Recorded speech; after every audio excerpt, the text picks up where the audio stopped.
We're nearing the final stretch of the midterm elections, and perhaps no state is feeling the heat like Texas. Republican incumbent Senator Ted Cruz faces an unprecedented threat from Texas State Senator Beto O'Rourke in what's turning into a historic battle. President Trump backed Senator Cruz with a rally in Houston in mid-October, but the newest poll shows O'Rourke narrowing in on the senator's lead.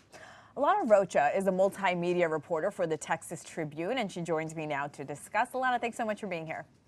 Thanks for having me. So a new poll was released just yesterday. What does it tell us? Yeah, from the University of Texas at Tyler. It is in line with other polls we've seen in recent weeks, showing that Cruz's lead is over O'Rourke is diminishing. It's hard to say exactly. The only poll, of course, that candidates will tell you that matters is the one on Election Day. But O'Rourke supporters in past polls that have shown Cruz with a greater lead, as many as 9-10 points, they say, look, O'Rourke is attracting a lot of new voters, and these polls, especially leading up to Election Day, have been of likely voters and registered voters. So O'Rourke supporters maybe even aren't on the pollsters' radar yet. And Alana, President Trump made two big immigration policy announcements this week. What do these issues mean for the Texas Senate race? Well, we just came out with a poll this week in partnership with the University of Texas at Austin that asked people what issues were of paramount importance. And issue number one, immigration; number two, border security; and even more so among self-identified Republican voters. And so these bode well. I mean, I think that the president maybe won't be saying it, but I don't think he thinks that he can actually unilaterally undo the 14th Amendment, birthright citizenship, with the stroke of a pen by signing an executive order.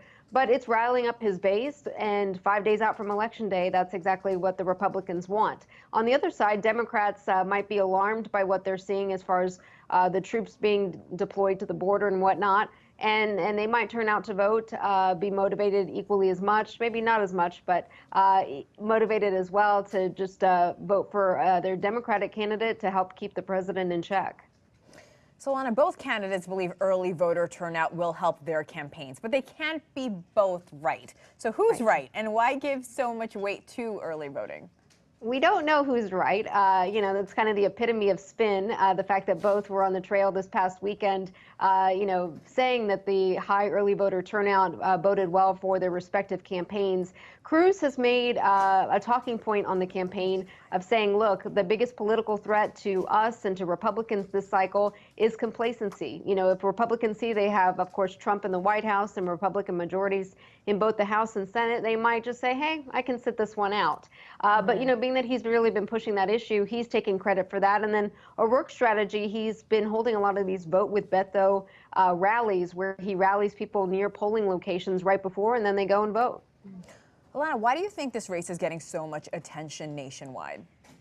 A lot of money, a lot of, of course, Cruz ran nationwide for the Republican presidential nomination. He had, strong words towards the end with President Trump, who he's now fully backing in everything he does. And I think, Cruz is a national figure because of that. O'Rourke has a lot of appeal for Democrats. He's gotten a lot of money from outside of the state. And I think that's, keeping eyes on this race.